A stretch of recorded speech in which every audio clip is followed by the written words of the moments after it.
PV അൻവറിന്റെ arrest ആയുധമാക്കി UDF. അൻവറിനെ പിന്തുണയ്ക്കുന്നതിനൊപ്പം മുഖ്യമന്ത്രിക്കെതിരെയും വിമർശനമുയർത്തുകയാണ് പ്രതിപക്ഷം.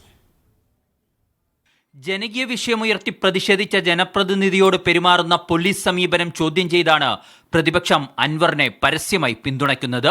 പ്രതികാര രാഷ്ട്രീയമാണ് CPM-ഉം സർക്കാരും നടപ്പിലാക്കുന്നത്.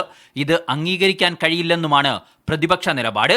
അപ്പോൾ അത് മുഖ്യമന്ത്രിയെയും മുഖ്യമന്ത്രിയുടെ ഓഫീസിലെ ഉപജാപക സംഘത്തിനെയും വിമർശിച്ചാൽ എന്തും ചെയ്യും എന്നുള്ളൊരു മെസ്സേജാണ്. ആ നടപടിയിൽ ഞങ്ങൾ അതിശക്തമായി പ്രതിഷേധിക്കുന്നു.